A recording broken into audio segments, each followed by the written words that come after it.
Olá, pessoal, boa noite. Estamos iniciando mais uma atividade da terceira CEBIO, a Semana da Educação Inclusiva no Ensino de Biologia, evento que é organizado pelo Projeto de Extensão Inclubio, da Universidade Federal de Pernambuco. Sejam todos e todas muito bem-vindos, muito feliz em contar com a presença de todos vocês aqui, nos assistindo. Muitos nos têm acompanhado ao longo da semana, então, obrigada. Eu sou a professora Cristiane Menezes, meu sinal é esse. Eu sou coordenadora do projeto de extensão Inclubio e desse evento, a terceira CEBIO. Eu tenho a pele morena, os cabelos longos, de cor castanho escuro, os olhos também castanhos escuros, uso óculos, estou com vestido azul escuro, com colar e brincos prateados, e atrás de mim tem um quadro com a paisagem do sítio histórico de Olinda. No primeiro plano do quadro tem um casario antigo, e por trás, no segundo plano, tem o mar e o Porto do Recife. E nós temos hoje como convidadas a palestrante, professora Márcia Basílio, e na mediação, a professora Micheline Mota, a quem agradeço antecipadamente pela disponibilidade por estarem aqui conosco, e tenho certeza que realmente esse momento vai ser riquíssimo, de muita partilha de conhecimento e de muita aprendizagem, como sempre é quando nós temos, não é, Márcia e Micheline aqui conosco. Então, a professora Márcia Basílio, ela é pedagoga, é mestra e doutoranda em educação pela Universidade Federal de Pernambuco, é especialista em psicopedagogia clínica e institucional, atualmente é docente da Uninasal, atuando principalmente nos seguintes temas: representações sociais, formação de professores, curso de pedagogia, inclusão, políticas públicas e transtorno do espectro autista. A professora Micheline, ela é licenciada em Ciências Biológicas, é doutora e mestre em Educação pela Universidade Federal de Pernambuco, onde é docente, atuando na licenciatura em Ciências Biológicas e no mestrado profissional em Ensino de Biologia, o Profibio, do CAV e UFPE. Também a nossa parceira no projeto de extensão Inclubio, na vice-coordenação do projeto. Atua nos seguintes temas: ensino-aprendizagem em Ciências e Biologia, educação e saúde, contextos educativos não escolares, educação inclusiva no ensino de biologia, estratégias e recursos didáticos. E na atividade de hoje, haverá interpretação simultânea na língua brasileira de sinais, contando com a participação da intérprete de Libras, Tatiana Lira.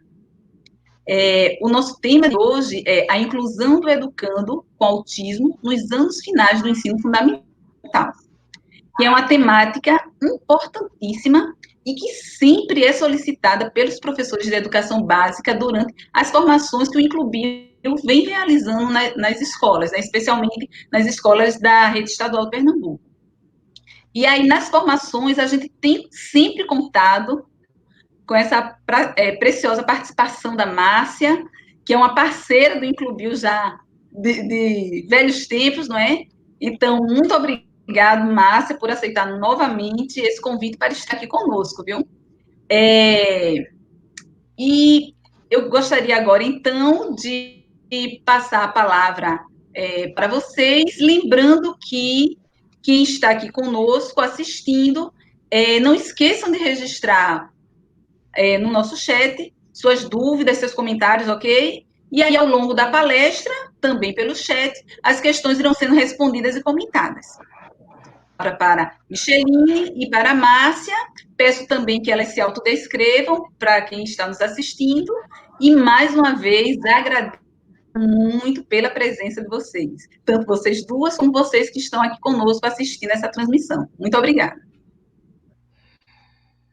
Ok, boa noite, Cris, boa noite a todos que estão assistindo essa palestra. É um prazer enorme rever a Márcia, ela é uma querida, né, além de uma grande profissional, é nossa egressa do curso de pedagogia, desenvolveu toda a sua formação praticamente na UFPE, nossa cria da casa, né, uma profissional ímpar, né, extremamente humana e que tem colaborado realmente conosco ao longo de muitos anos já. E a Cris, eu agradeço imensamente, é minha parceira de trabalho, né? Estamos juntos no projeto Inclubio, na Ceibio. É uma pessoa extremamente humana e preocupada com as questões de inclusão e que tem se dedicado de modo intenso, principalmente às questões ligadas ao ensino inclusivo de ciências e biologia, né? Bom, fazendo uma breve audiodescrição minha, eu tenho pele clara, tenho os olhos castanhos escuros, os cabelos também castanhos escuros, longos, uso óculos, né? E com armação preta, estou usando um fone de ouvido e microfone para facilitar o áudio, né? Ficar melhor. Estou atrás de mim tem uma parede branca onde está colocado um quadro. Esse quadro ele retrata uma paisagem onde tem duas casas, um barco e um lago à frente, com duas cores que contrastam um pouco, que é o marrom e o amarelo. E assim, eu estou extremamente feliz pela oportunidade de estar aqui e desejo a todos um evento maravilhoso. Nós temos a Márcia hoje que vai fazer uma fala bem importante, uma temática realmente muito requisitada, como a Cris falou. Ela tem em torno de 60 minutos, né, para fazer sua apresentação. E ao final da apresentação da Márcia, a gente vai conversar um pouquinho, né? Minha função aqui é debater com a Márcia, provocar algumas questões. E também, ao longo de toda a palestra, o chat vai estar aberto, como a Cris falou, para que todos façam as suas perguntas. Tá? Então, boa noite a todos e passo a palavra agora para a professora Márcia. Boa noite a todos, boa noite, professora Micheline, professora Cristiane, a todos os professores da educação básica que estão junto com a gente, não é? Elas já me apresentaram, eu sou professora Márcia, tenho essa trajetória na UFPE, na docência, também no ensino superior, e eu vou tentar fazer uma audiodescrição. Eu nunca tinha feito, mas minha pele é clara, eu tenho cabelos escuros, os olhos escuros, estou de camisa amarela, no meu fundo tem uma porta marrom, a parede é clara e ela é clara, não é? Então eu quero agradecer às professoras o convite para debater uma questão que é tão cara para mim, que é a inclusão de pessoas com TEA nos anos finais do ensino fundamental, não é? Então, a inclusão é um desafio hoje, tem sido há algum tempo para o professor, e vamos caminhar juntos aí neste momento. Eu estou esperando um pouco aqui o slide, certo? Então, nós vamos falar um pouco, eu estou trazendo para vocês uma pesquisa que eu fiz no meu curso de especialização em psicopedagogia clínica institucional, que eu procurei estudar como é que os estudantes com autismo estão sendo incluídos nos anos finais do ensino fundamental. Eu pensei em trazer essa pesquisa porque os professores dos anos finais do ensino fundamental e do ensino médio, eles não possuem uma formação que os capacite, qualifique para atuar com esse público que é tão diverso, tão singular, tão, tão complexo, né? Desafiador, mas, ao mesmo tempo, é compensador incluir essas pessoas, não é? Pode passar o slide. Esse estudo, ele partiu de uma inquietação de pensar, né? A gente sabe que hoje as escolas, tanto públicas quanto privadas, elas estão incluindo pessoas com deficiência, não é? Inclusive incluindo pessoas com transtorno do espectro autista.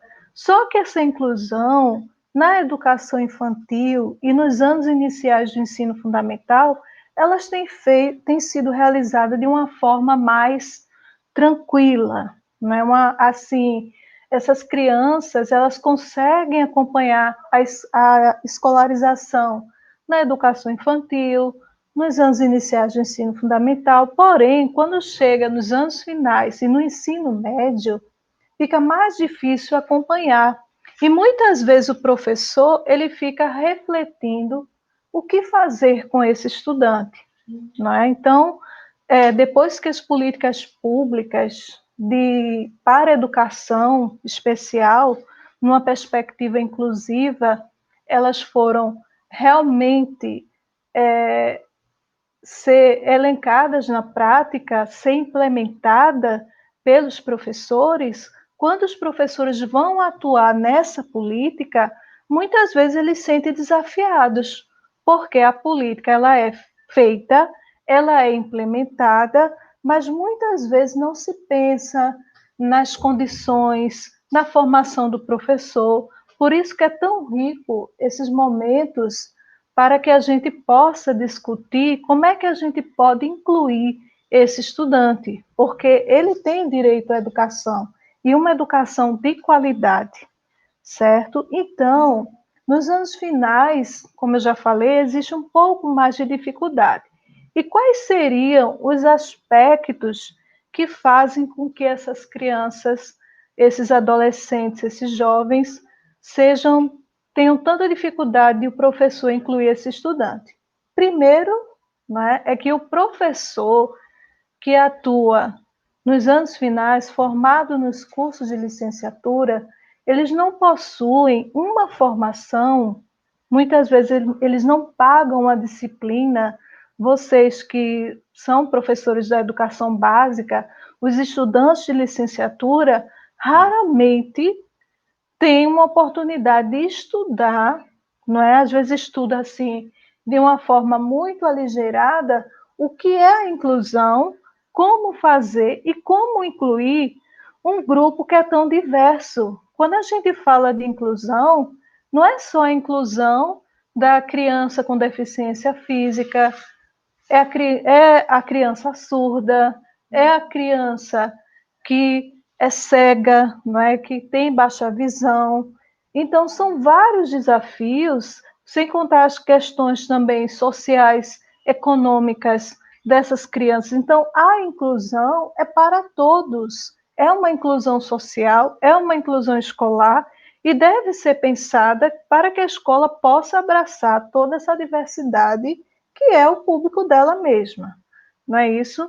Então, outra coisa que dificulta a inclusão nos anos finais e até no ensino médio é a questão do tempo escolar. O tempo escolar, ele é muito fragmentado na licenciatura, não é? Na questão da atuação do professor nos anos finais e no ensino médio. O professor, muitas vezes, ele dá aula de 50 minutos, ou 2 aulas de 50 minutos, e às vezes o tempo é muito pouco, para ele dar conta de uma diversidade de estudantes, muitas vezes 40 alunos, 30 alunos, 25 alunos dentro de uma sala, e ainda ter que dar conta da criança que apresenta o transtorno. Então, isso passa a ser um desafio maior. Então, para mim, na minha monografia de especialização, eu coloquei que para inclusão há esses dois entraves: a questão do tempo, que é fragmentado, e a questão da formação desse professor de licenciatura, que muitas vezes não tem essa formação. Pode passar. Pode passar.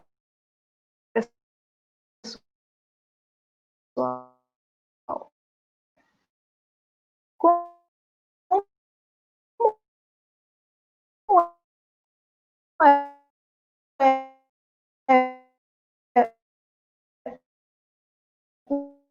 um curso de psicopedagogia, que é do atendimento educacional especializado, ele também pode ajudar a ser essa ponte na inclusão desse educando com TEA nos anos finais do ensino fundamental e no ensino médio. Então, o psicopedagogo, como também o professor do atendimento educacional especializado, gestor, o coordenador, são profissionais importantes na hora de incluir esse estudante com TEA, não é? E acreditamos que essa pesquisa foi relevante justamente porque dentro desse trabalho há um texto, eu posso até compartilhar depois com vocês, que eu procuro trazer alguns elementos da prática pedagógica que podem ajudar o professor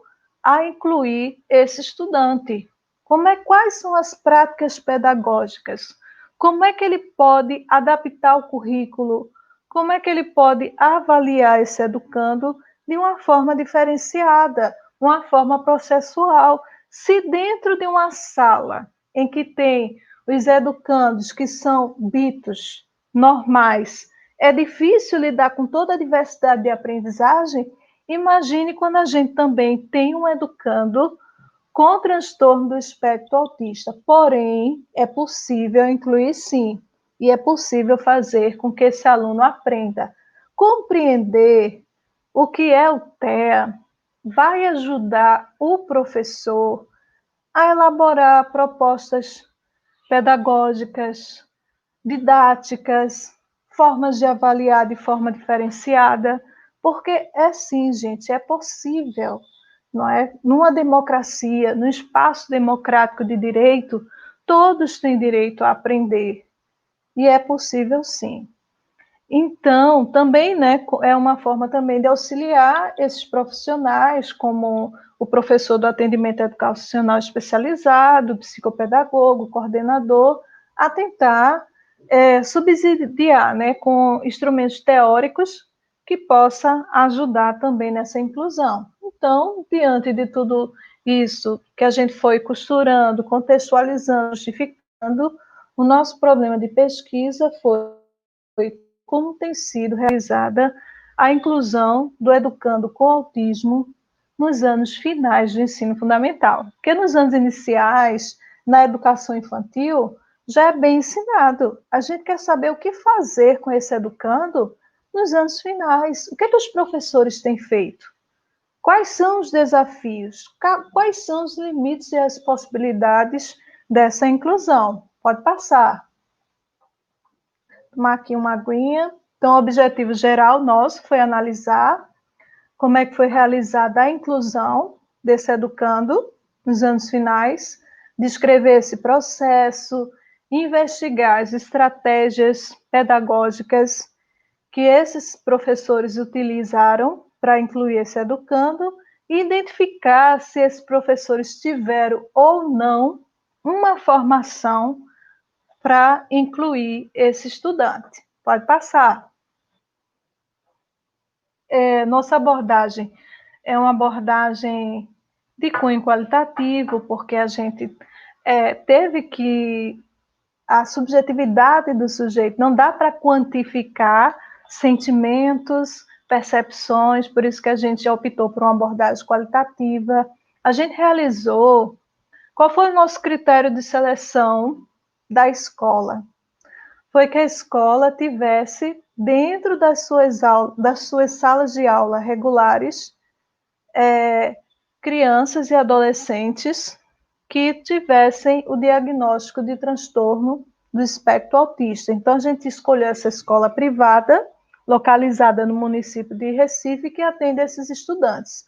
Nós coletamos os dados com um questionário, com questões abertas e fechadas, e analisamos os dados numa perspectiva de análise de conteúdo de Bardan. Pode passar. É bem interessante, eu estou trazendo aqui um quadro que está mostrando quem são os sujeitos da pesquisa. Foi muito difícil. Quando a gente chega numa escola para fazer pesquisa, o professor formado em licenciatura dos anos finais, é um professor muito ocupado.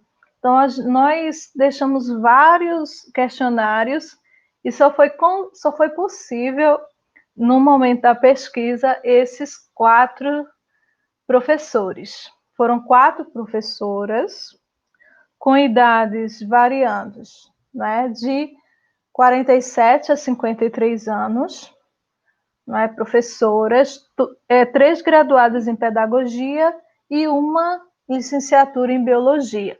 E o que era interessante é que mesmo essas professoras sendo pedagogas, elas davam aula de artes, de língua portuguesa, mesmo sendo pedagogas. Então, elas estavam atuando. E é uma escola de ponta, não é, se você for olhar o público, a característica social, cultural dessa escola é uma escola muito renomada aqui no Recife.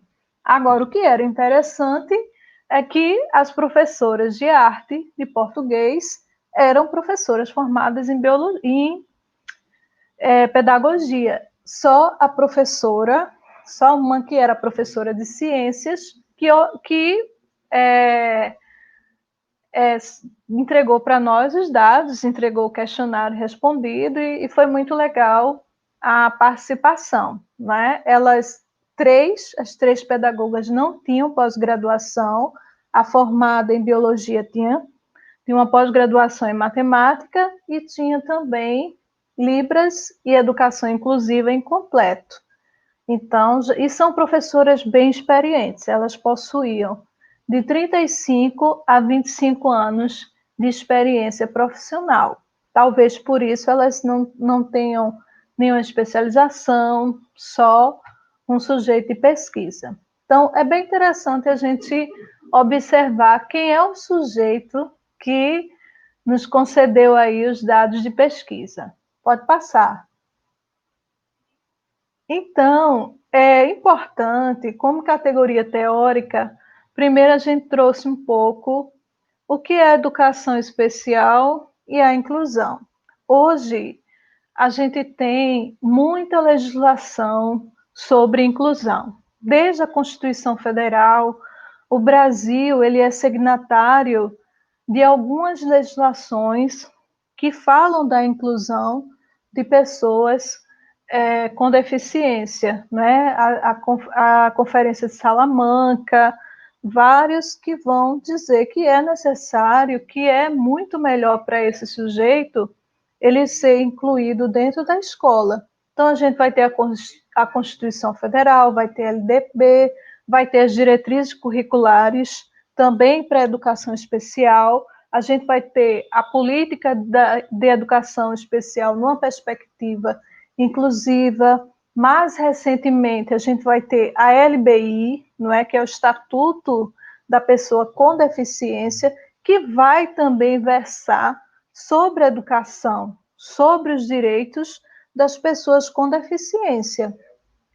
Não é isso? Inclusive, tem uma lei que é conhecida de 2012, conhecida como Lei Berenice Viana, que é uma lei que vai tratar especificamente do atendimento da pessoa com transtorno do espectro autista, porque muitas vezes essas pessoas não tinham determinados direitos, porque uns não dizem que o TEA é uma deficiência, mas só que acabou sendo englobado, as pessoas com TEA também vão ter os mesmos direitos das pessoas com deficiência, né? Porque existem algumas características que realmente podem limitar a vida dessas pessoas e elas têm que ter direito a esse atendimento educacional especializado, atendimento de saúde, de assistência.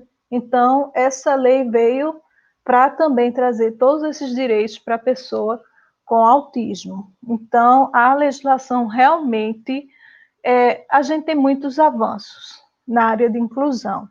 Eu acredito que hoje a escola ela está muito mais preparada para atender. Agora, exige sim que haja cada vez mais formação continuada desse professor que está atendendo, mas também a sensibilidade desse sujeito de compreender, de entender quem é o seu educando, porque a relação professor e aluno é uma relação afetiva, não é? Como é que eu estou afetando esse educando, não é? Será que ele está se sentindo incluído? Ou será que, como eu não sei o que fazer com aquele educando, eu deixo ele ali, paradinho, não faço nada, ele não me dá trabalho, deixo ele aí, e acaba que a gente não ajuda essa criança, esse adolescente, a crescer, não é? O diagnóstico, eu sempre falo isso, o diagnóstico ele serve para orientar nossas práticas, mas não para limitar o sujeito com qualquer tipo de deficiência, né? Quanto mais estimulado, quanto mais oportunidades de aprendizagem, melhor esse sujeito vai se desenvolver. Então, segundo a LDB, né, a gente sabe que a educação especial é uma modalidade, não é, da educação, certo? Da educação escolar no Brasil. A educação especial ela já passou por vários momentos, né? Desde a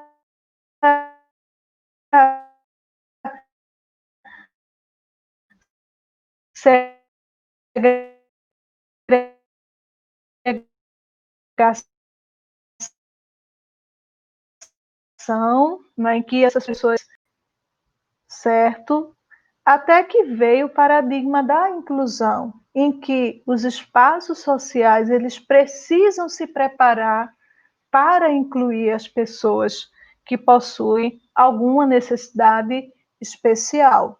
Então, a perspectiva hoje, a gente rege a política educacional, não é, para pessoas com deficiência, transtornos globais de desenvolvimento, e também o superdotado vai entrar na categoria de educação especial, deve ser realizada preferencialmente na rede regular de ensino. Então, a educação especial, numa perspectiva inclusiva, é uma modalidade de educação escolar oferecida preferencialmente na rede regular de ensino, para, como eu falei, para educandos com deficiência, transtornos globais de desenvolvimento, que vai entrar aí a pessoa com transtorno do espectro autista, altas habilidades e superdotação. E o que seria o autismo? Não é? Mais na frente eu vou entrar em mais detalhes sobre as características da pessoa com TEA.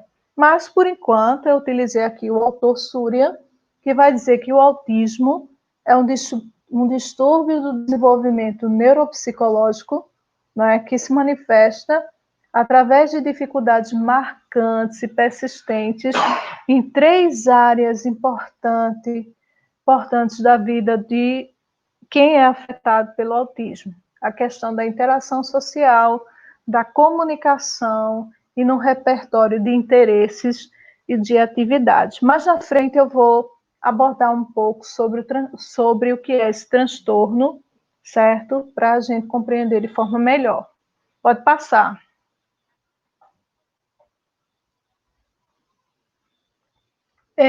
Eu tenho na minha monografia um subitem que vai falar sobre as estratégias pedagógicas e o autismo. Quando o professor, o docente, ele consegue compreender como é que funciona o cérebro de uma pessoa com autismo, ele consegue utilizar estratégias que têm que partir do sujeito. Não é? Quando ele sabe como é que funciona, como é que aprende, que dentro da monografia eu falo um pouco sobre isso. As questões de utilizar mais o visual, não é, para estimular, utilizar uma linguagem mais direta, que faz com que esse educando possa aprender de forma melhor. Mas na frente eu vou falar um pouco sobre isso. Então, Cunha é um autor muito importante da área da educação, para quem tem interesse em aprofundar um pouco, Eugênio Cunha, certo? Aqui nos slides, no final, tem a referência bibliográfica. Então, Cunha vai dizer que é necessário que o educador compreenda que há uma relação diferente entre o cérebro e os sentidos numa criança com autismo. Então, entre chegar à informação e ser processada, esse estudante vai um pouco ser de forma diferenciada. Mais na frente a gente vai falar um pouco sobre isso. E nem sempre as informações vão se tornar conhecimento, o que vai demandar desse educador metodologias didáticas, estratégias que possam ajudar esse educando a construir o conhecimento. Mas é possível. É possível. São sujeitos bem peculiares. Quando eles gostam de determinado assunto, eles podem ir longe, mas é como o próprio Cunha vai falar. É uma ilha, não é? Uma ilha de inteligência no mar de dificuldades. Mas quando o professor consegue compreender qual é o ponto forte desse educando, ele consegue fazer um trabalho bem interessante. Eles gostam muito de coisas como trabalhar com dinossauros, né? Principalmente os pequenos. Os mais velhos continuam gostando de determinados assuntos por muito tempo. Pode passar. Vamos aí. Quais foram, então, os principais resultados que foi possível alcançar através da aplicação do questionário com essas 4 professoras? Eu perguntei para elas o que seria para elas, como seria incluir, o que era incluir esse aluno com autismo nos anos finais do ensino fundamental. A partir da resposta, eu consegui aqui elaborar 3 categorias empíricas, não é, que partiram dos dados de pesquisa. A primeira, a inclusão do aluno com autismo nos anos finais do ensino fundamental, que é realizada dentro de uma perspectiva de limites e possibilidades. Ou seja, há possibilidades e há limites. Não é isso? As professoras entrevistadas, elas compreendem que a inclusão é um processo educativo, não é, no qual o educando com autismo, não é, ele é incluído, ele precisa ser respeitado. Além disso, é um direito e um compromisso. Então, essas professoras, elas acreditam sim, elas não, em nenhum momento, elas disseram, não, para que esse educando aqui? Não, elas acreditam que é um direito sim, mas elas reclamavam que não havia muito diálogo, porque assim, a escola ela se organizava da seguinte forma: tinha as salas de aula regulares e tinha uma espécie de uma sala multifuncional, onde esses educandos tinham aulas específicas de português, de matemática, só que não havia muito diálogo entre os professores da sala regular com essa sala, o que acabava não auxiliando muito os professores do ensino regular, eles mesmos não buscavam ajuda com essa sala, que se chamava Sala de Sabedoria.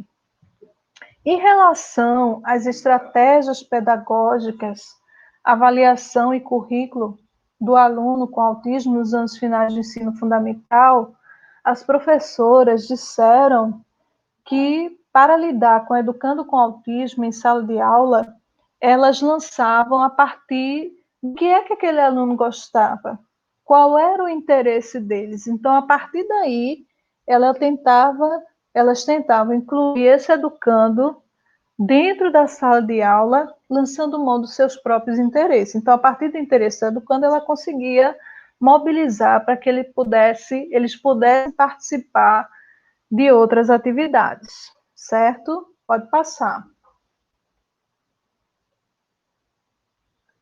Em relação à formação, porque as categorias elas foram levantadas empiricamente, mas também de acordo com os objetivos, eu tinha colocado em um dos objetivos específicos se esses professores diziam possuir ou não formação, porque eu acho que é o grande calcanhar de Aquiles, né, do professor formado num curso de licenciatura. Raramente, numa formação inicial, ele tem contato com esse conteúdo.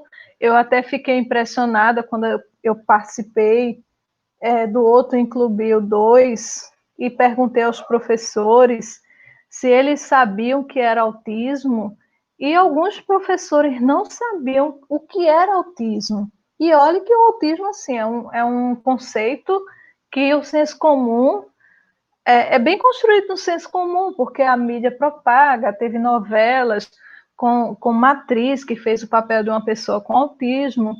Então, mesmo assim, tinham professores que não sabiam o que era o autismo. Então, como é que eu posso incluir um sujeito, não é, se eu não sei o que é? O que eu posso fazer, não é, para ajudar? Apesar que muitas vezes a sensibilidade do professor mobiliza de uma forma até muito melhor do que, às vezes, o professor tem o conhecimento, tem a teoria, mas não tem a sensibilidade de compreender, de olhar, ter aquele olhar para o estudante.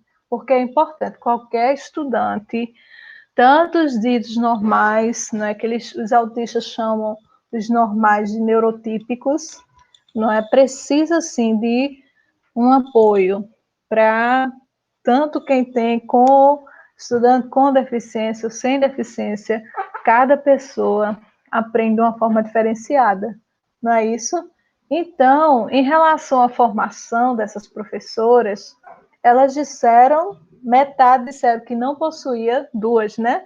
Formação específica para trabalhar com esses estudantes. Uma das professoras foi bem categórica, disse, não, eu não tenho formação para trabalhar com essas crianças. Uma afirmou que possuía essa formação e que buscava sempre se atualizar, outra que não possuía uma formação adequada, mas que a escola oferecia, um ponto importante, e, por fim, uma professora afirmou ler e participar de palestra e buscar informações com a mãe dos educandos. Como a gente sabe que a formação continuada claro que a escola precisa oferecer, o município, o estado precisa oferecer, mas o professor também é responsável pela formação, pela sua formação continuada. Então, participar de momentos de formações como esse, para compreender, melhorar, não é, para ensinar, é muito importante. Eu mesmo gosto muito de participar de formação continuada, porque é um momento da gente repensar, refletir sobre as nossas práticas e como a gente pode melhorar, não é isso? Pode passar. Certo? Então, nas considerações finais, a gente finaliza o trabalho, finaliza não, né? Que o trabalho nunca finaliza, ele deixa aberto aí novas questões para a gente estudar aí em outras formações. Hoje, no doutorado, eu estou estudando a atuação do professor da educação básica ante as políticas de educação especial na perspectiva inclusiva. Então, é uma questão que me é cara e estou agora no doutorado tentando aí responder essa pergunta aí de pesquisa, né? Como é que esse professor atua? Quem sabe os professores aí podem me ajudar a responder a minha pergunta de pesquisa, certo? Então, fechando aí o trabalho, essa inclusão é realizada, sim, dentro de limites e possibilidades, não é isso? As possibilidades estão no fato de que a escola procura, sim, oferecer a esse educando um atendimento específico, que é numa sala de aula, uma sala chamada sala de sabedoria, porém é um limite que não há uma relação entre a sala de aula regular e essa sala com esse atendimento específico. No que concerne as estratégias pedagógicas, foi possível identificar, não é, que os professores utilizam a motivação dos alunos, né, para incentivá-los, o currículo é adaptado e as avaliações são realizadas numa perspectiva processual. A formação dos professores ainda é uma limitação que faz necessário políticas públicas, não é, que é o nosso desafio para superar, não é, os desafios da formação inicial e continuada do profissional que atua e que atende ao educando nos anos finais do ensino fundamental e também no ensino médio, que é outro desafio. E o interessante é que também essas pessoas estão chegando no ensino superior. E os docentes do ensino superior também estão. O primeiro impacto é aquele o que fazer, né? Ah, eu estou com aquele educando com autismo, o que fazer? Então a gente tem que aprender, né? E faz parte da nossa atuação profissional aprender sempre, não é? Sempre. Pode passar. Essas são as nossas referências, não é isso? Esse livro é muito interessante. Volta um pouquinho de Cunha, que vai trabalhar autismo e inclusão, porque ele tem práticas, ele vai falar de práticas pedagógicas que podem auxiliar o professor na inclusão desse educando. Pode passar.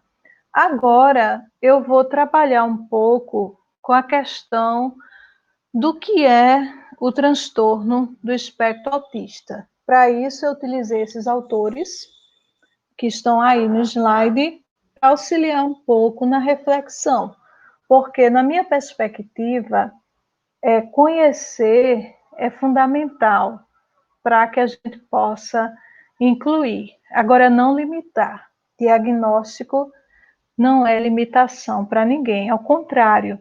Tem um filme que é baseado na história de uma bióloga que se chama Temple Grandin.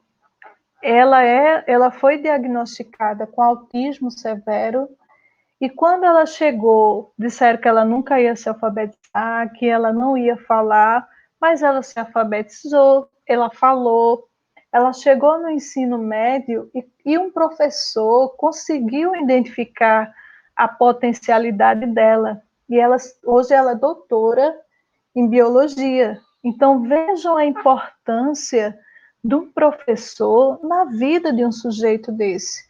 Se a gente for limitar, fulano tem autismo, não vai aprender de jeito nenhum. E sem contar que o autismo é uma das suas características, e não o sujeito em si.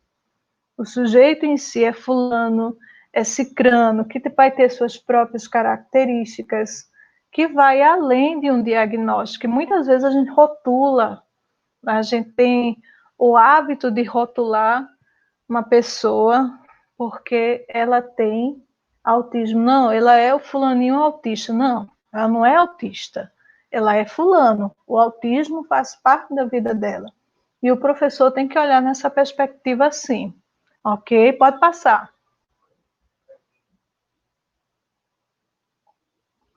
Hoje, durante muito tempo, esse diagnóstico ele foi conhecido como autismo.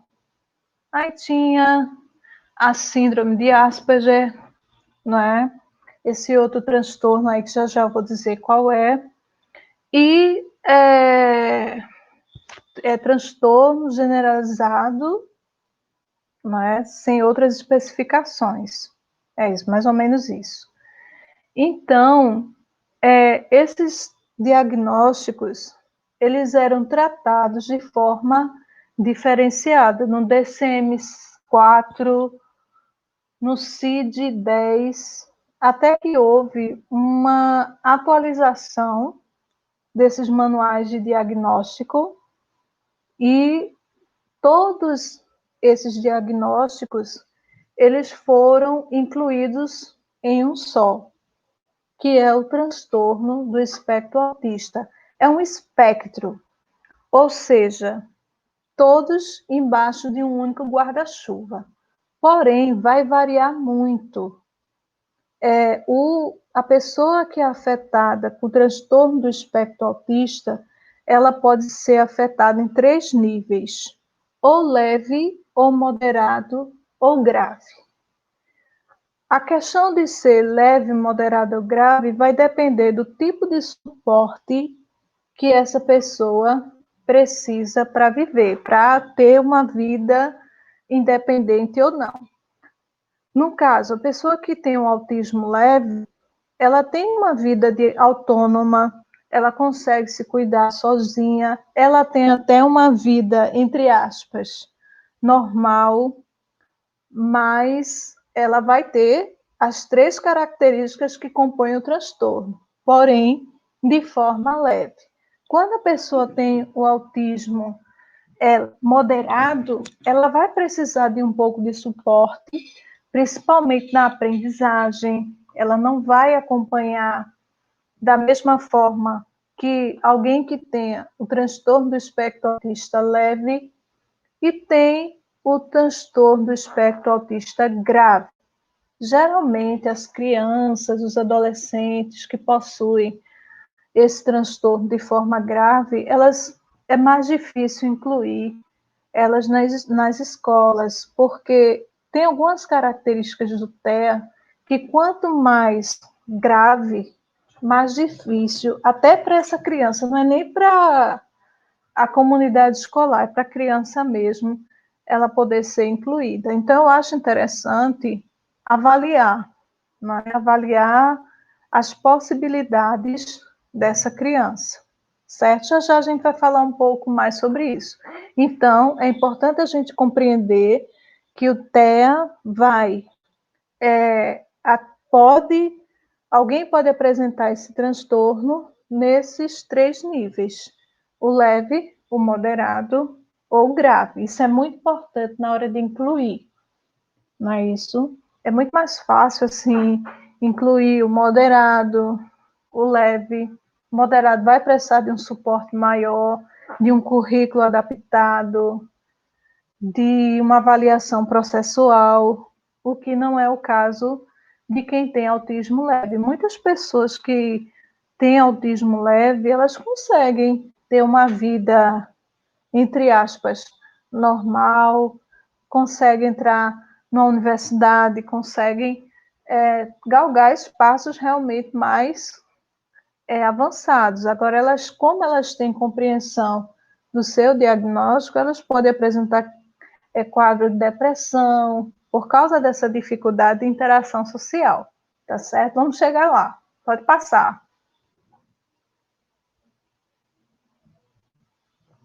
Então, como eu falei, não é?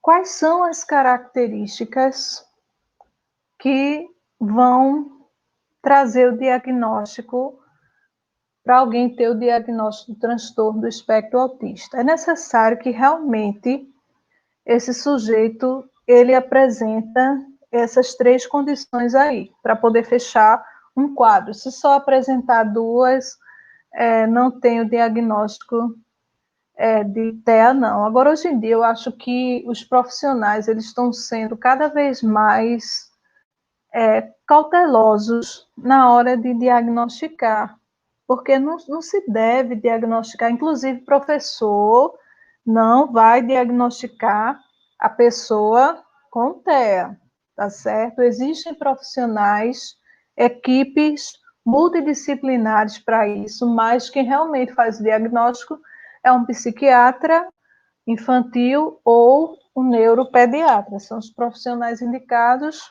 para realizar o diagnóstico do transtorno do espectro autista.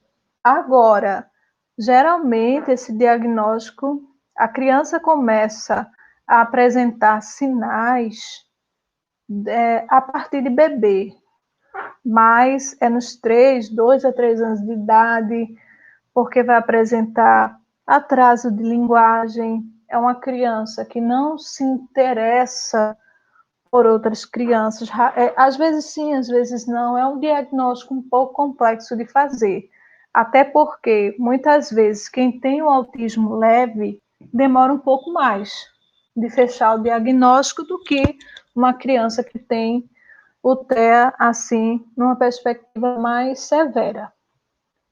Então, quais são essas 3 características, certo? são condições caracterizadas por prejuízos significativos na comunicação, mas não é só na comunicação verbal, não, tá? Na comunicação não verbal também vai ter algumas dificuldades. E o que seria, então, essa comunicação não verbal? Por exemplo, eu consigo fazer a leitura, por exemplo, se a professora Micheline hoje está triste ou está alegre, se eu olhar para a carinha dela, eu posso perceber se ela está cansada, se ela está triste. E as pessoas com autismo, elas têm dificuldade de fazer essa leitura social do outro. Então, acaba que às vezes elas conversam e não conseguem perceber que o outro está triste, que o outro está com raiva. Então, isso é uma dificuldade de comunicação não verbal, né? De se antecipar ao outro. Hoje eu vou conversar com fulano sobre alguma coisa, mas aí eu percebo, olho e vejo, não, hoje ele não está bem, não vou conversar sobre isso. E, geralmente, pessoas com telas têm dificuldade de se antecipar ao outro, de fazer essa leitura dos sentimentos. E isso, gente, é uma característica muito importante, essa comunicação. Essa dificuldade de comunicação verbal e não verbal, elas vão ter implicações na interação social. Observem que são coisas que estão imbricadas, que se interrelacionam. Então, se eu não consigo me comunicar, se eu não consigo me antecipar ao outro, se eu não consigo fazer uma leitura dos sentimentos dos outros, como é que eu vou interagir socialmente de forma correta? Não é correta, mas eles têm muita dificuldade mesmo. Né? É por isso que eles se isolam. Inclusive, a palavra autismo significa isso, autos, é uma palavra grega, né, que significa autos, voltado para si. Mas não é que essas pessoas não queiram interagir. Elas querem, mas como tem dificuldade por causa do transtorno, então elas vão ter medo, não é? Então elas vão se isolar. Por isso que é muito importante que a escola, nos anos finais do ensino fundamental, no ensino médio, elas não se preocupem tanto com o conteúdo. Claro, a escola tem que ensinar. Eu posso ensinar biologia, sim, para uma pessoa que tem TEA, principalmente utilizando imagem. Imagem chama muito a atenção deles, não é o corpo humano, os detalhezinhos. Tem sim formas de incluir.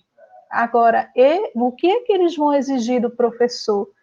Que estimule a socialização deles com outros, com seus pares, que muitas vezes as crianças, principalmente nos anos finais do ensino fundamental, já está chegando na adolescência, até no ensino médio, a tendência é excluir esse estudante, a turma excluir.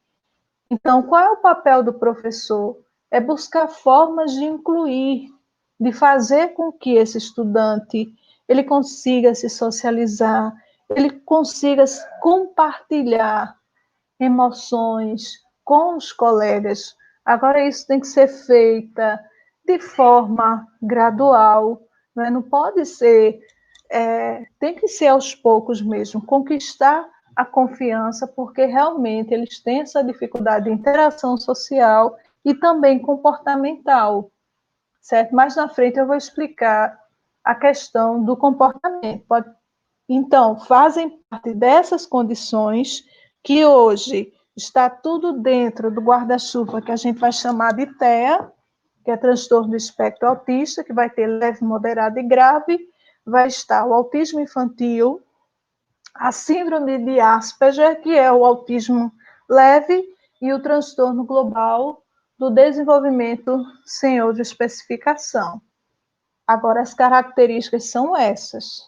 E, assim, sempre acontece de pessoas com TEA ter comorbidades, ter algum problema alguma deficiência intelectual, ou até o transtorno, o hiperativo, não é, de atenção, como é que é aquele... Depois eu leio direitinho e digo a vocês, que é bem forte também, aquele do hiperativo, não é? É bem comum, e chega até uma fase da vida que precisa, sim, de medicação. O transtorno do espectro autista, ele não tem cura, porque ele não é uma doença, é um funcionamento cerebral.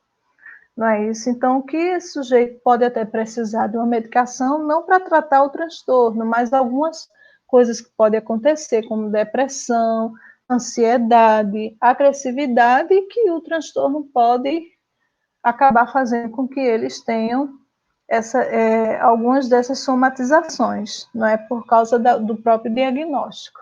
Pode passar. Então, a tríade que vai caracterizar o autismo são essas dificuldades aí: interação social, comportamento e comunicação. Como eu falei já, a comunicação verbal e a não verbal.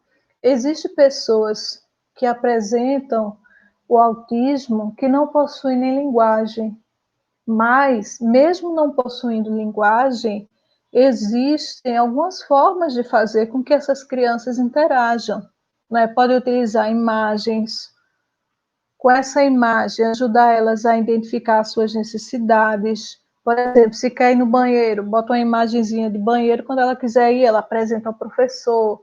Se quer beber água, coloca água e ela apresenta ao professor. Existe computador também, tablets, são mecanismos, são suportes que o professor pode ajudar para auxiliar a algum estudante que apresente transtorno do espectro autista. Pode passar. Então, vamos lá. Em relação à epidemiologia, é interessante que é um transtorno que vai afetar mais o gênero masculino, certo? Em relação em cada 160 crianças, uma vai apresentar o autismo. Então, é muita coisa, gente. Imagina, em casa, a escola geralmente tem mais de 160 crianças. Né? Hoje em dia, quando a gente faz o levantamento, a gente vai ver que existem muitas crianças com autismo nas escolas. Então, com certeza, você, enquanto professor, vai se encontrar um estudante com TEA na sua vida. Então, é bom pensar e refletir sobre essas questões. Então, em cada 160 pessoas, uma apresenta o transtorno do espectro autista.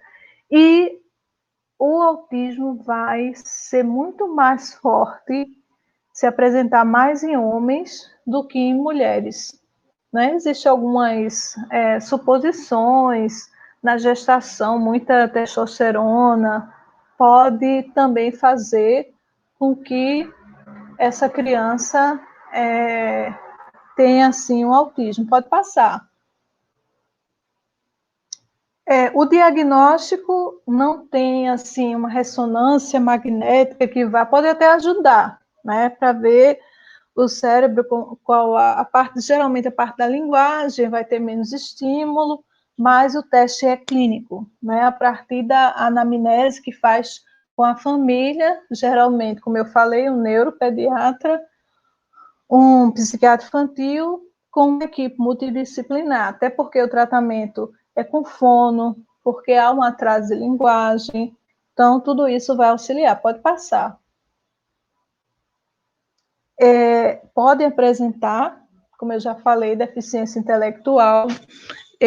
Tem autores que dizem que 70% possuem, né? Já Baird vai dizer que 50% dos indivíduos com TEA possuem deficiência intelectual. Isso é um dado importante, porque o professor vai perceber que existem algumas dificuldades e que ele vai ter que auxiliar aí esse estudante. não é? Vai ter algumas dificuldades, sim. Pode passar.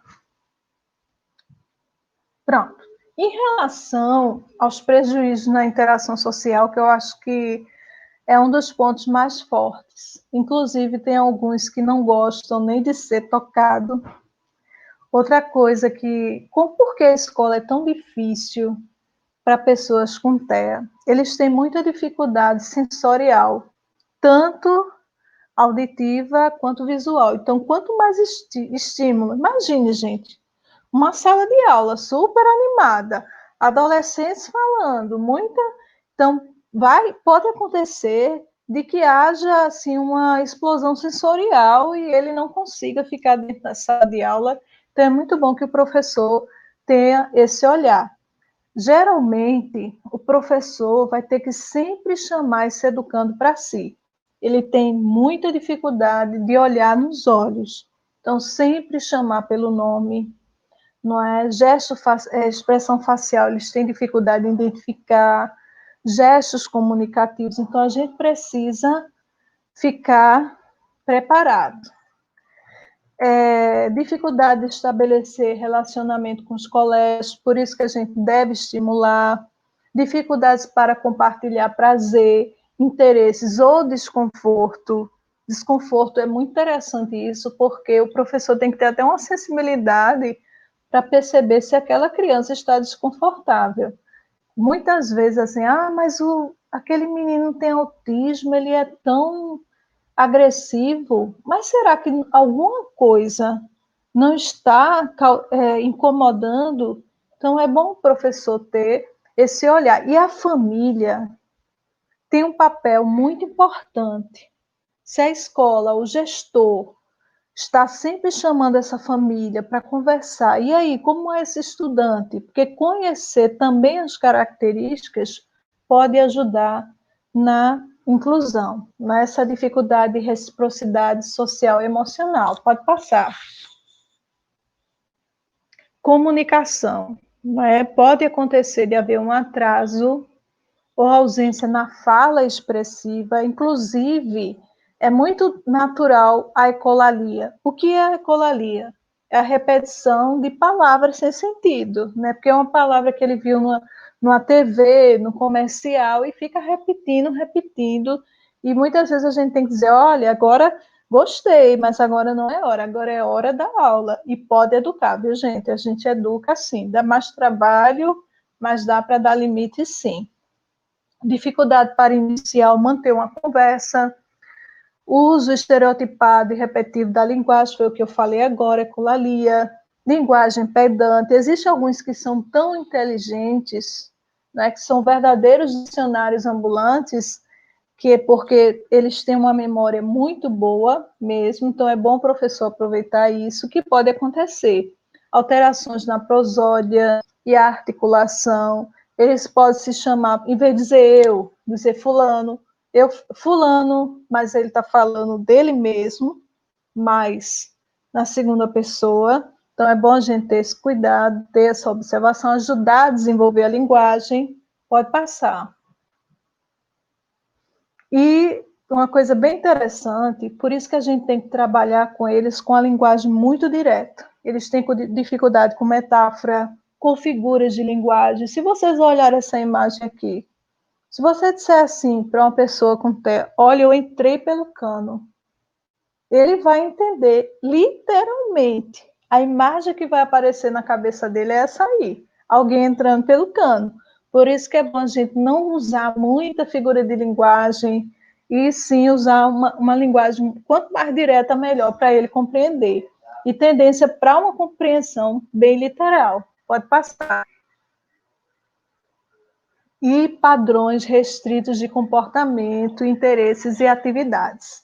Eles geralmente, quando eles gostam de uma coisa, eles gostam mesmo, e se for um assunto de biologia, vai ser show para o professor, né? Mas, às vezes, esses interesses restritos, eles gostam muito de alinhar, né? Alinhar as coisas, alinhar carrinho, alinhar placa de trânsito. Então, assim, isso às vezes até atrapalha um pouco a aula, porque ele quer repetir isso também na escola. Então, é bom, gente, mas esse interesse também pode ser auxiliado, pode ser utilizado para a aprendizagem desse educando. Então, existe uma preocupação insistente com um ou mais padrões estereotipados e restritos de interesse, são um grande calcanhar de Aquiles, é que são inflexíveis, tem muita dificuldade com mudança, com rotina, então a escola precisa se antecipar, o apego excessivo à rotina, a preocupação persistente com partes de objeto. Veja, a gente sabendo que eles têm, a gente pode trabalhar os conceitos de biologia não pelo todo, mas pelas partes. É uma forma de auxiliar. Pode passar. E, por fim, essa aí, se vocês tiverem interesse de estudar mais um pouco, eu gostei muito desse texto, que foi o que eu me baseei para fazer a apresentação Pais em Busca do Diagnóstico de Transtorno do Espectro Autista. Então, gente, eu vou encerrar aqui a apresentação, vou ficar aberta aí para a professora Micheline, para a gente debater um pouco aqui sobre o assunto, não é, professora? Então, gente, conhecer é importante para incluir e não limitar o sujeito. São possibilidades e limites que a gente vai fazer para ajudar na nossa atuação profissional com esse educando.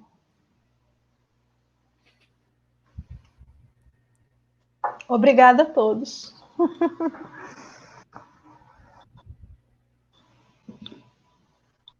Isso, Marcinha. É assim, você nos possibilita, nos permite uma viagem, assim. É muito, muito enriquecedora a sua fala, né? Ela traz elementos muito importantes. Vê só, de modo inicial, a gente tem dois momentos na tua fala, né? A gente tem uma pesquisa que você fez, e aí você depois traz, numa outra parte da tua fala, conceitualizações, né, sobre autismo, para que a gente pudesse identificar e ter umas características mais claras, né, para trabalhar enquanto professores. E aí eu tento buscar articular esses dois momentos, mas eu começo exatamente pela tua pesquisa, né? E aí que você mostra, né, um quadro de 4 professoras, a partir de um questionário, essas professoras de uma escola privilegiada, de um público seleto, onde elas têm alunos com laudos, né, são diagnosticados com TEA, e nos teus resultados e nas considerações, você toca exatamente nesse contraponto de possibilidades e de limites para inclusão na escola. E um primeiro ponto que você toca é essa sala de sabedoria. Né? Essa sala de sabedoria, ela entra como uma grande possibilidade de articulação entre os professores que ali estão dando um atendimento especializado e os professores. Né? Então, ao mesmo tempo que ela sinaliza uma possibilidade de interação e de inclusão desses grupos de professores e alunos, a gente também tem um limitador, porque os professores, eles não buscam esse apoio, né, essa sala. Então, é bem interessante esse ponto que você toca. Mas o que eu gostaria de falar é que elas falam, por exemplo, como resultado, de que uma das possibilidades que elas veem de incluir é trabalhar as escolhas de estratégias a partir das motivações desses alunos, que é o que você tocou agora, a questão dos centros de interesse, né? Qual o hiperfoco desse aluno. E aí eu fico pensando como o professor, por exemplo, ele deve trabalhar esse hiperfoco. Ele deve usar esse hiperfoco como ponto de partida para interagir com esse aluno e trabalhar os conteúdos, ou ele deve exaurir e se limitar a esse hiperfoco como se fosse um fim último. Então, eu queria saber como é que a gente lida com esse hiperfoco na sala de aula. Muito bom, muito boa questão, professora Micheline, muito boa mesmo. Vejam só, não deve ser um fim, e sim o começo, até porque senão vai ficar estereotipado. Não é? Ele já tem essa tendência a esse hiperfoco e entrar no hiperfoco e esquecer o mundo. Então, o professor, a partir dele, vai abrir outras possibilidades. Tentar buscar, não, olha, você gosta de tal conteúdo, tá certo. Vamos tentar ver se tal conteúdo entra nesse outro conteúdo também. Eu vou falar da experiência do meu filho, certo? Inclusive, a pesquisa foi na escola que ele estudou. E ele gostava muito de palavras cruzadas, né? Gostava muito de fazer. Aí o professor de história, por conta própria mesmo, ele gosta, né? Então eu vou trabalhar os conteúdos de história com ele com palavras cruzadas. Então o professor ele passava horas procurando palavras cruzadas sobre determinado conteúdo de história que ele estava trabalhando. Se fosse Segunda Guerra Mundial, aí colocava. Então, isso fazia estimular Israel a trabalhar dentro daquele, até que depois ele conseguiu desenvolver mais, de fazer ele se incluir nas outras atividades também. Porque quando eles começam a perceber que o professor se interessa por eles, a partir daquilo que é o interesse dele, ele começa a confiar no professor. Então, ele vai começar a se abrir para outros conteúdos, sim, até porque a gente trabalha com currículo, não é? E tem que tentar adaptar o currículo. Eu acho que o ensino de biologia é uma das coisas mais interessantes, porque faz sentido, faz parte da vida. Então, tem como professor trabalhar o corpo, o seu funcionamento. Muitas vezes, um educando com autismo gosta muito de animais. Então, é uma forma de trabalhar. Agora, não pode ser um fim, mas apenas um começo para tentar incluir. Isso são possibilidades mesmo, não é limite, é possibilidade.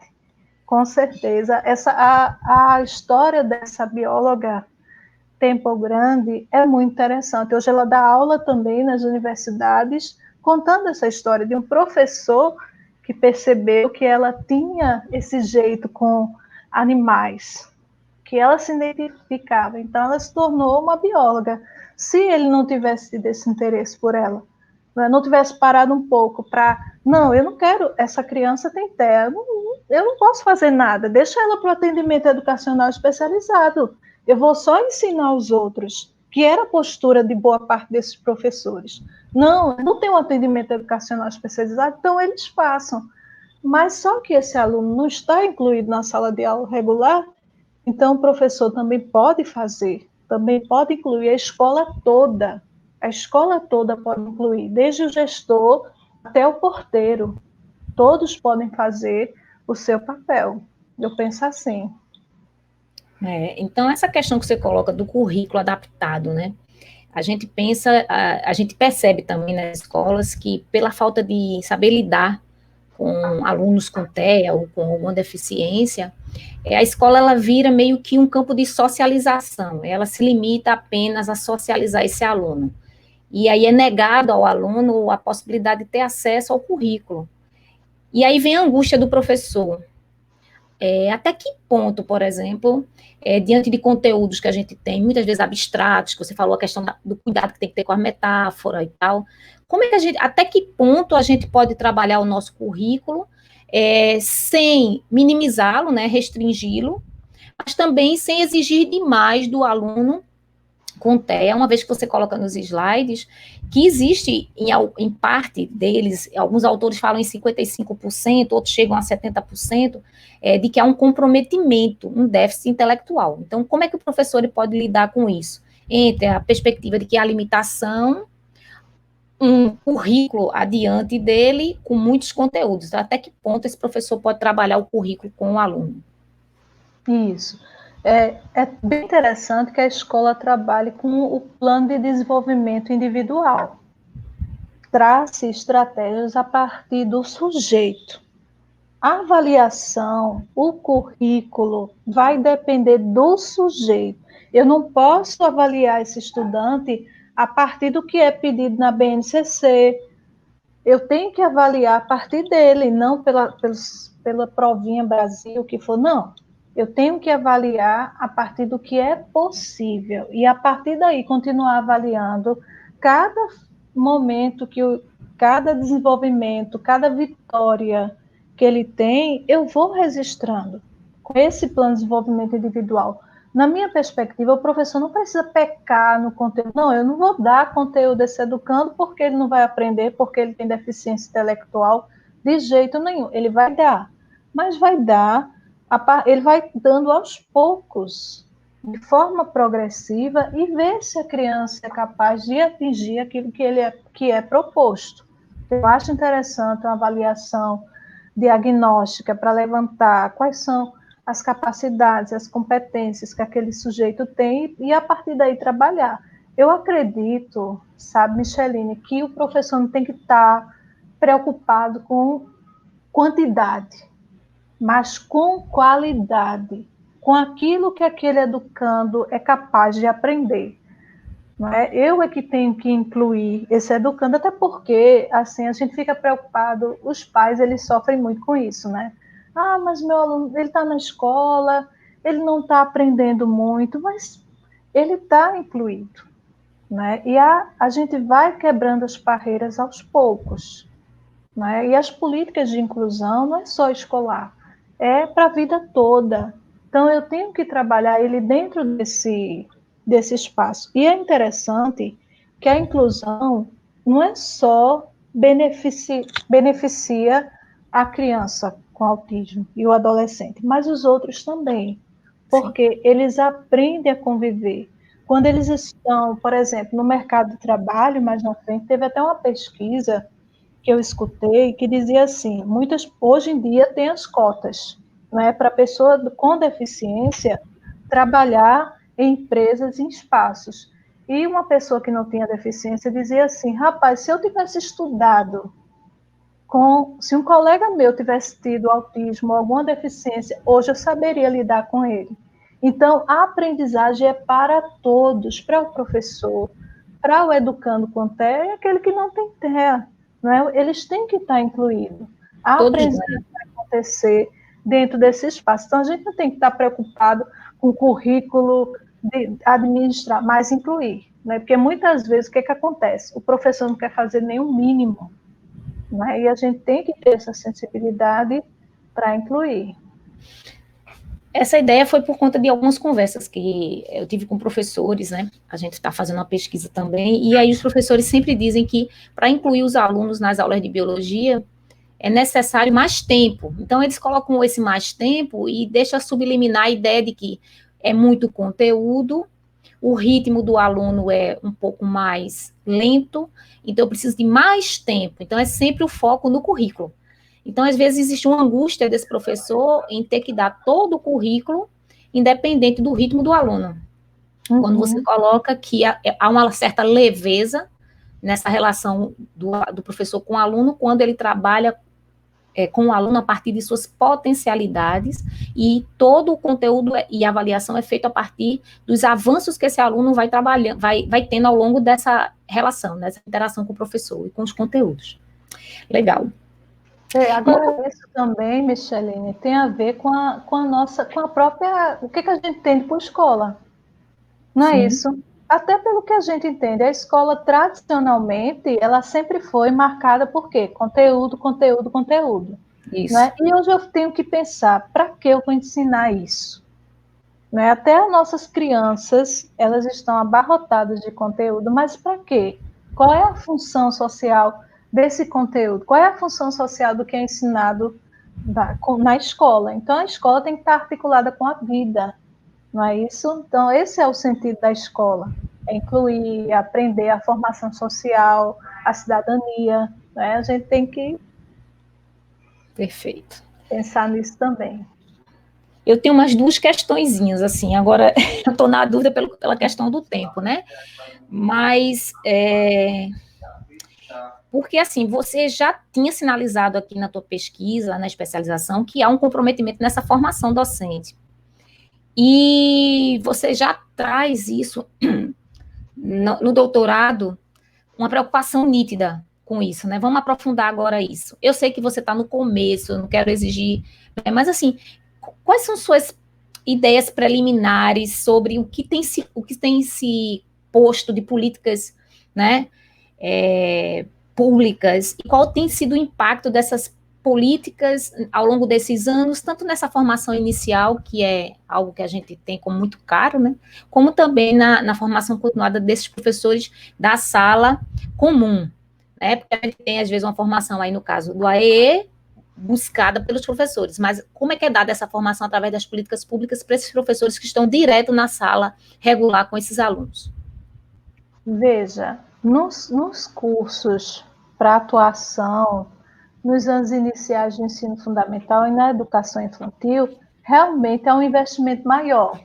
Mas no próprio curso de pedagogia, a gente vai ter a disciplina de educação especial na perspectiva inclusiva, a gente vai ter Libras, porém, nos anos, os professores de licenciatura, realmente, eles ainda não têm uma formação. Então, as políticas públicas, eu parto do pressuposto de que a política pública é lançada para o professor, chega, olha, agora você vai incluir, acaba com as salas especiais, né? E agora, a sala de aula regular, o professor da sala regular, ele vai ter que atender o educando com deficiência. O professor que já está em exercício profissional, ele fica, e aí, como é que eu vou fazer?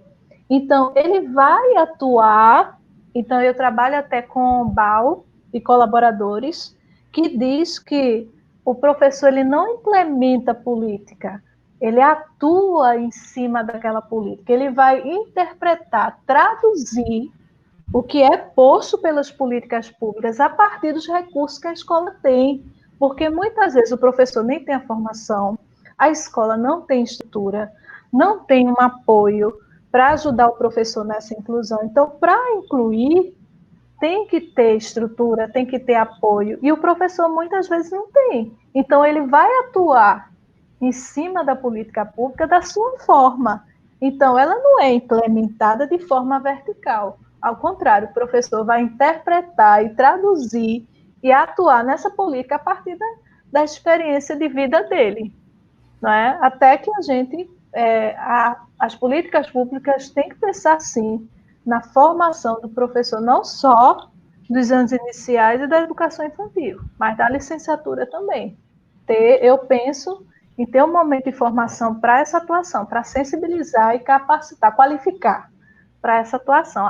Os dados já estão... Eu não coletei nada, mas as leituras que eu fiz já de alguns autores já está caminhando aí por essa perspectiva. Joia. Eu sei que está muito no início ainda, né? Então, são preliminares das ideias. E para fechar, porque o tempo está correndo mesmo, já estou passando as questões, né, do chat. A gente sabe da necessidade de fazer um planejamento, então, a partir das capacidades desses alunos, né? A gente não pode partir do pressuposto de laudo e das limitações, a gente tem que fazer o movimento inverso, isso é tranquilo. A gente precisa do apoio especializado, né? Mas é uma pergunta que talvez a gente ainda tenha que construir a resposta, mas fica a provocação última. Como é que a gente faz para trabalhar com um aluno com TEA, dentro de uma perspectiva de isolamento físico, atividades remotas, né, sem comprometer, por exemplo, o progresso que ele teve de socialização na escola e as aprendizagens? Isso tem sido um grande desafio. Inclusive, é um desafio que não é só para os educandos com transtorno do espectro autista, como para todas as escolas. As escolas privadas, elas têm colocado estratégias, eu tenho conversado com algumas colegas que trabalham em instituições privadas, e eles têm incluído o educando dentro da sala remota. Agora, a escola pública, né, ainda está com alguns desafios, porque a gente sabe que o estudante muitas vezes não tem o celular, não tem a banda larga, então essa tem sido a grande dificuldade, mas é possível sim.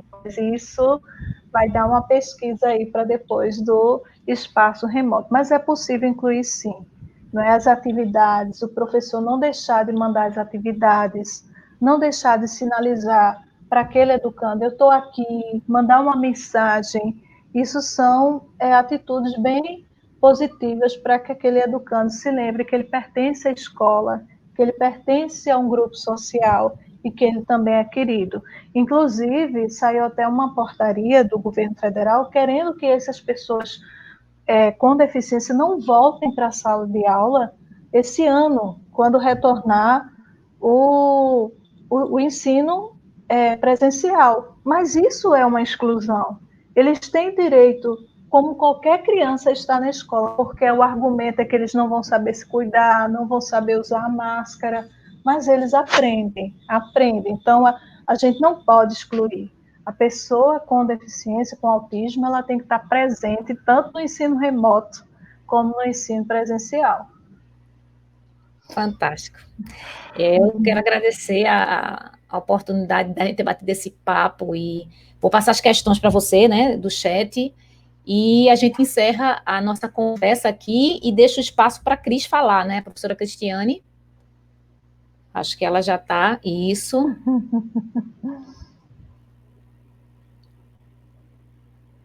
O microfone, Cris. Já está acabando.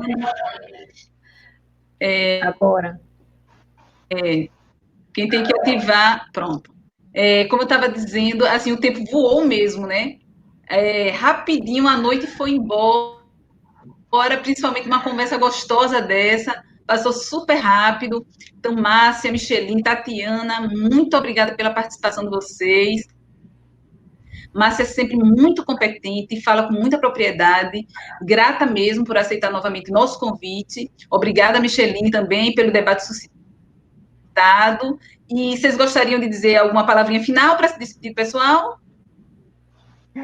Eu quero agradecer muito o convite às professoras, professora Micheline, que foi minha professora no curso de pedagogia. Olha, ela é mais nova que eu. É porque eu já comecei tarde. Inclusive, eu escolhi pedagogia porque eu tenho um filho com TEA, e foi isso que me motivou, e é a minha vida, é a minha vida. A minha experiência não é só teórica, não, é prática, tanto como professora como mãe. E quero agradecer, e eu espero de coração de ter ajudado, de ter a gente poder ter feito essa discussão, porque realmente, quanto mais a gente conhece, mais a gente consegue incluir. Então, eu quero só agradecer o convite, agradecer a todos, espero que tenham gostado. Muito obrigada mesmo. Que bom, Márcia. Olha, por isso que eu disse que a Márcia é uma querida, né? A gente já se conhece, eu não vou dizer há quanto tempo, para não fazer nenhum cálculos, né, Marcinha? Mas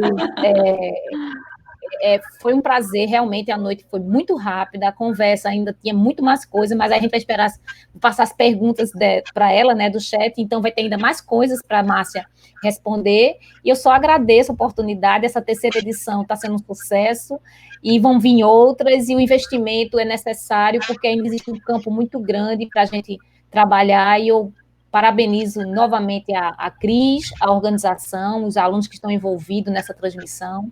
Boa noite, né? Quero agradecer a Tati também. Sim, sim. Boa noite. E, mais uma vez, grata a todos e todos que estão presentes aqui na transmissão. Já vou convidando todas e todos vocês que nos assistem agora para a última atividade da CEBIL, que vai ocorrer amanhã, às 16 horas. Teremos como convidado o professor Alessandro Vasconcelos, com construções e glossários em Libras, como estratégia didática para o ensino de biologia. Então, aguardamos todos vocês e até lá, né? Boa noite para todos e um abraço. Tchauzinho.